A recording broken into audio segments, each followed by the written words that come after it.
ஏன்டா அறிவில்லையாடா உனக்கு? இப்படியாடா பண்ணுவ? சின்ன விஷயம்டா, சின்ன விஷயம். அது கூட சரியா பண்ண துப்பு இல்ல. என்ன சொல்றான் இவன்? சார், சிக்னல் ரெட்ல இருக்கு, வண்டியை உன் பாட்டு கழுத்திட்டு போற உங்க ஒப்ப போட்ட ரோடு மாதிரி. எப்ப சார்? நீயே யோசிச்சு பாரு. எப்ப மாமா எப்ப? இந்த ஏபிகே ஃபைலை டவுன்லோட் பண்ணி ஃபைனை கட்டு. ஓ அப்படி.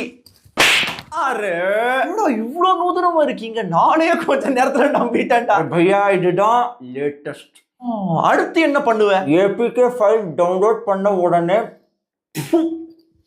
போன் ஹேக் பண்ணி பைசா வசூல். மக்களே, mparivahan.apk அப்படிங்கிற ஒரு பேர்ல நூதன திருட்டு நடந்துட்டு இருக்கு. உங்க மொபைலுக்கு எந்த ஏபிகே ஃபைல் வந்தாலும் தயவு செஞ்சு டவுன்லோட் பண்ணாதீங்க. குறிப்பா இவங்க வீட்டுல இருக்கிற பெரியவங்களை தான் அதிகப்படியா ஃபோக்கஸ் பண்றாங்க. இந்த வீடியோவை தயவு செஞ்சு அவங்க கிட்ட ஷேர் பண்ணி எந்த லிங்கையோ எந்த ஏபிகே ஃபைலையோ டவுன்லோட் பண்ண வேணாம்னு சொல்லுங்க. பையா டப்பி சாத்திட்டு கிளம்பு.